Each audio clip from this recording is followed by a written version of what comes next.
Alright, so let's take a look at the G chord and his friends.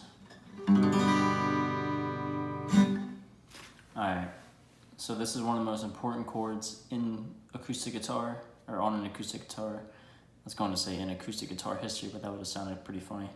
One of the most important chords, it's a common chord played as the beginning of a song. It's a common linked chord. If you're playing a C, you'll go to a G. You know, if you're playing an A minor, you usually go to a G. There's certain chords that the G just resolves on, and there's certain chords that you can resolve on, and the G chord is one of them. So let's break this chord down. Alright, so the first step here is to make sure that you're in tune. We're fine here.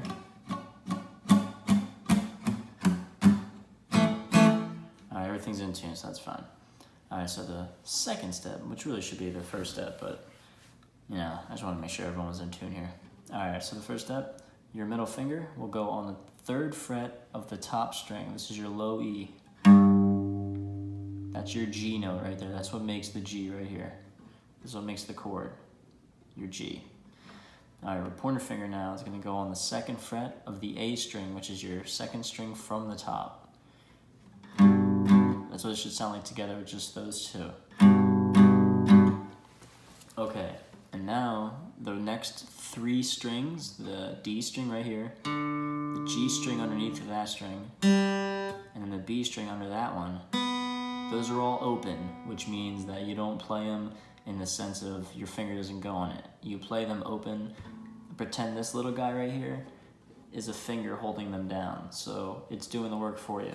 So when you play a G, all those guys are being held down by your bridge right here. And then the final note is the other G that your ring finger will go on, or your pinky, but preferably the ring. Don't get in the habit of putting your pinky there. You can, and it's cool and all, but only really do that if you're gonna play with your ring finger above it on the 5th.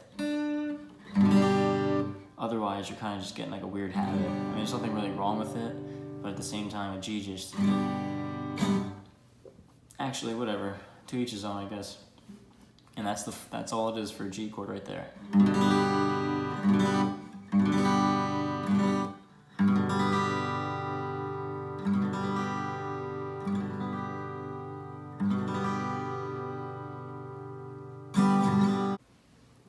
Alright, now let's take a look at some of his friends. And when I say this, I mean who he hangs out with, you know, where you can go to next from when you play the G chord. So you have a G chord right here. If you're feeling happy, you can go to a C chord. So you can go...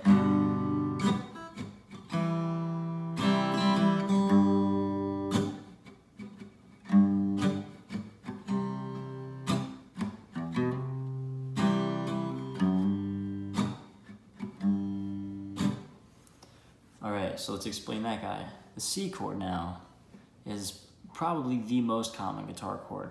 It's in almost all Beatles songs.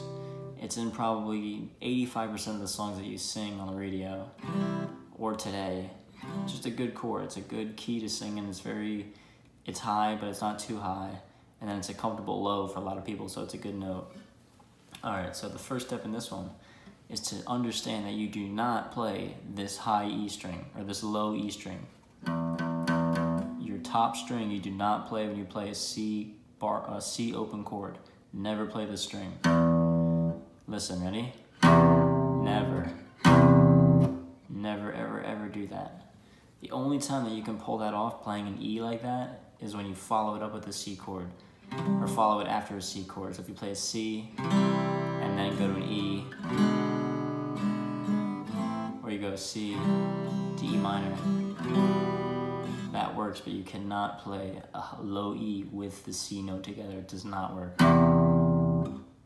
It does not work. The high E on the bottom, which is an E minor, will fit with it. Alright, so ring finger will go on the 3rd fret of the A string, your 2nd string from the top. This is the C note, the root note of the whole chord. Your middle finger will go on the 2nd fret of the D string. This note right here, this is your E note.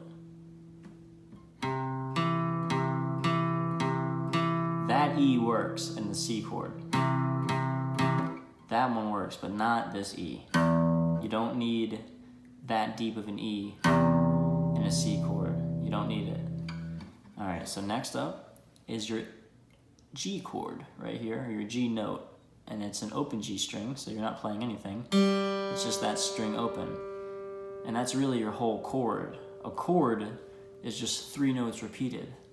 So C, E, G. That's your whole chord. Take a wild guess. What do you think your pointer finger goes on? What note?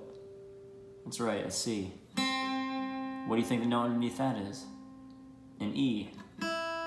What string and note is under that?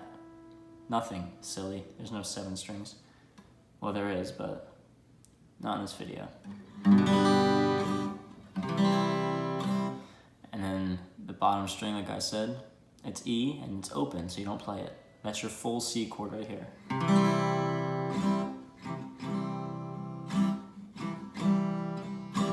And then from there, from that C, we're gonna go to D and finish off the G chord right here. And by finish it, I mean it just sounds complete. I'm gonna play it all together. Ready?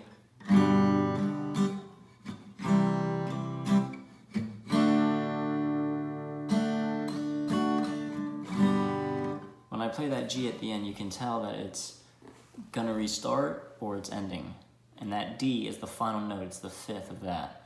And the final note is in the sense of the blues. If you're playing blues, it's a 1, 4, 5. That final note in the blues is the ending note. It's the note that you're going to end on. You're going to retard the song on. So if it's in G, you're going to have G,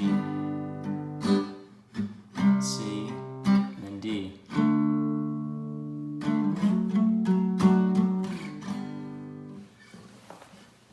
So the D chord goes like this. Your D chord, you're not playing the top 2 strings. These are not played. Do not play those. The E string and the A string are not played. Don't need to play them.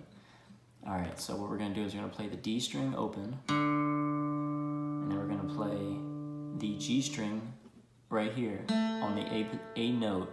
So pointer finger on the 2nd fret of the G string, your ring finger on the 3rd fret of the B string, and then your middle finger on the 2nd fret of the high E string on the bottom. This chord here is very cool because it's used in a lot of guitar solos, and I'll explain it right now. So this D is played as other chords higher up the neck. So if I move this D up here, this is now an E. And then if I go up here, this is an F, G, A. But it's also a triad. A triad's when you're playing 3 notes simultaneously. That's your triad right there.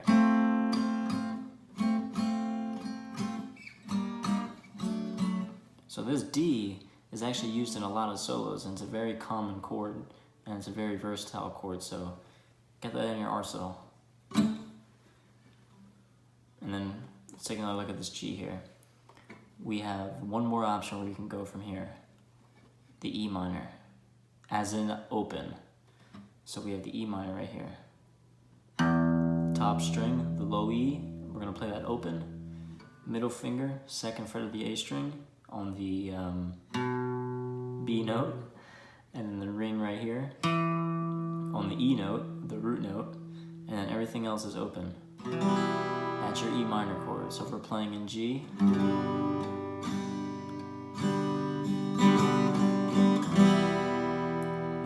that's your relative minor of G. The relative minor of G is E minor.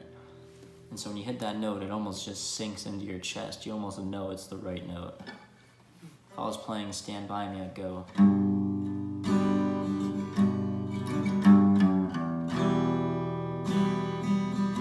Actually, I just fucked that up. No, I wouldn't do that. I would do this.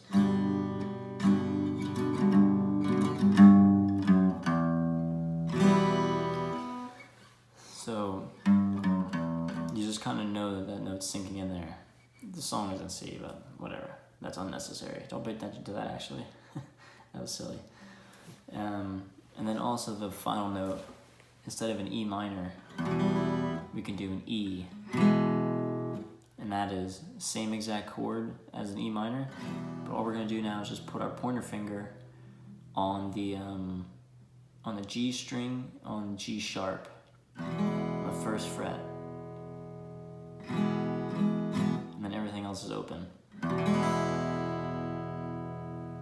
And then if you want to get funky, you can take your ring finger off, and now you have an E7,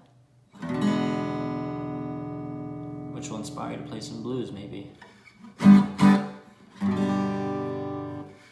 That's all for right now. Have a good one.